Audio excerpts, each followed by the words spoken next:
Bonjour chers toutes et tous, je suis le docteur Mamoudou Taganga Salifou et je suis rhumatologue. En ce 23 octobre 2024, la rentrée scolaire s'annonçant, je voudrais nous parler des lombalgies, c'est-à-dire les maux du bas du dos en milieu scolaire. Il faut dire tout de suite que les élèves et étudiants passent des milliers d'heures assis tout au long de leurs divers cursus. Il faut également dire que les contraintes supportées par le bas de leur dos et leur dos en général, leur rachis surtout, l'empilement des divers petits os qui constituent la charpente squelettique du dos et les autres éléments s'y annexant, les muscles, les tendons, etc.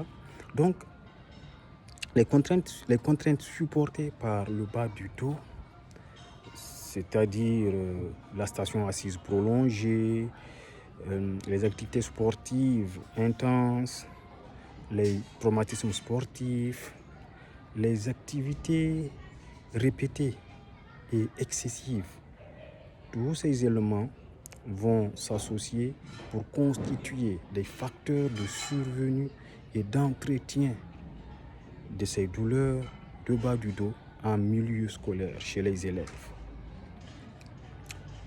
Les élèves, comme le reste de la population, utilisent en général mal leur dos, ne respectent pas ce que nous appelons les règles d'hygiène du dos.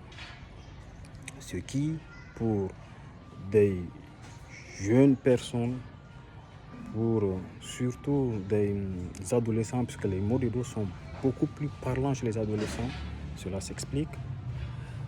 Ce qui chez ces jeunes gens va être somme toute problématique, puisque leur organisme est en croissance et que leur charpente de soutien n'est pas encore suffisamment moulée pour ainsi nous exprimer.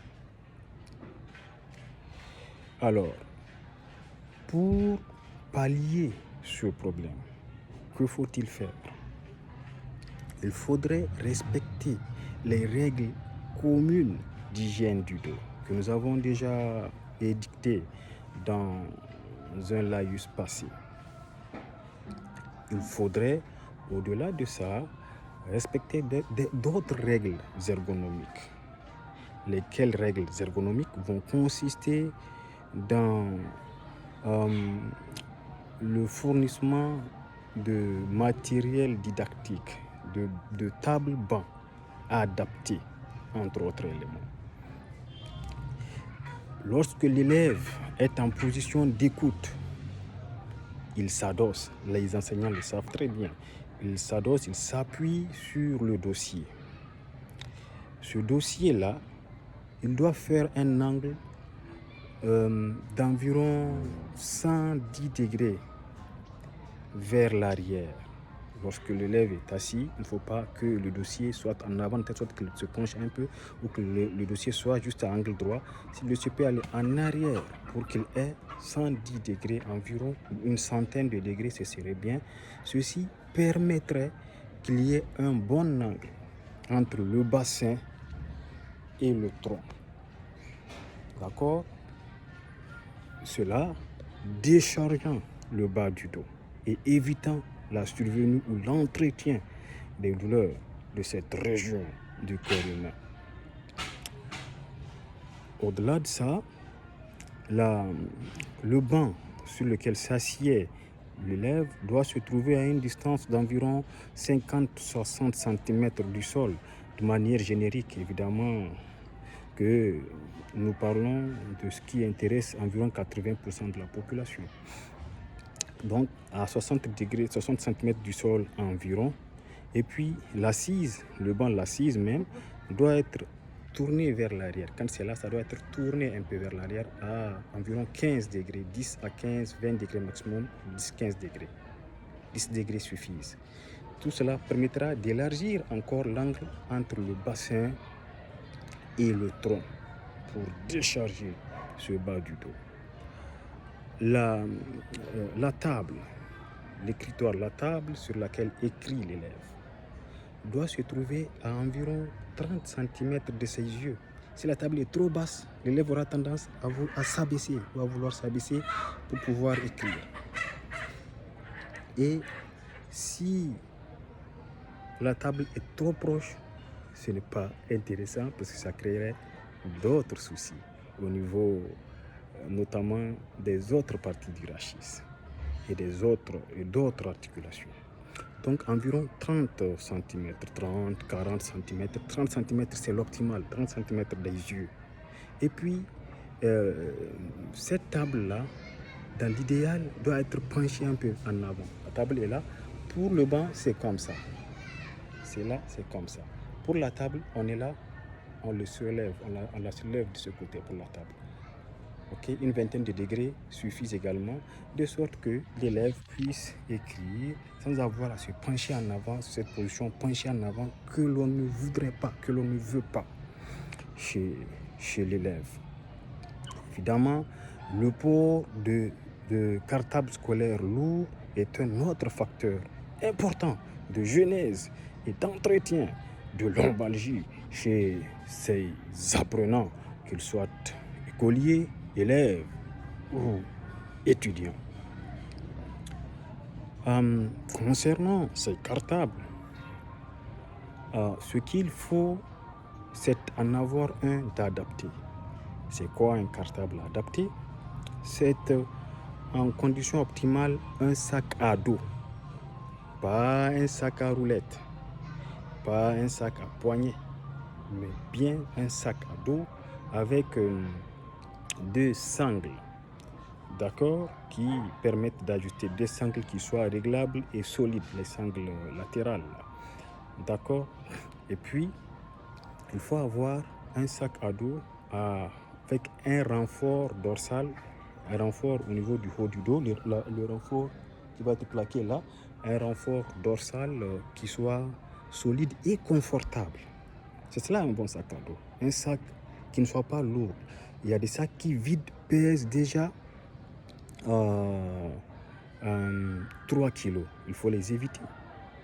Le sac à dos doit peser moins de 10% du poids de l'élève.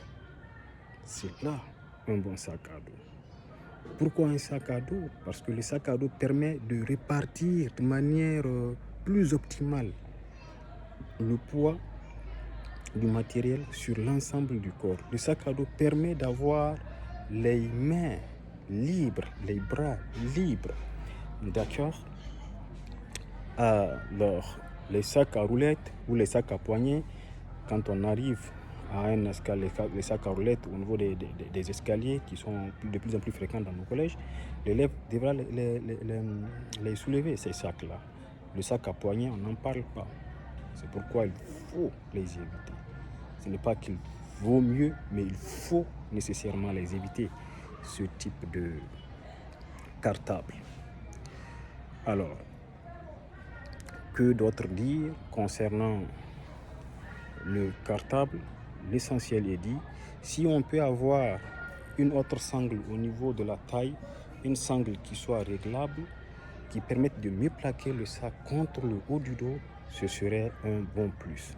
Nous savons que les parents payent, acquièrent les fournitures scolaires maintenant. C'est bien d'appliquer ces règles d'usage pour que les choses soient faites dans le bon sens. Il faut éviter de mettre du surplus dans le sac des élèves.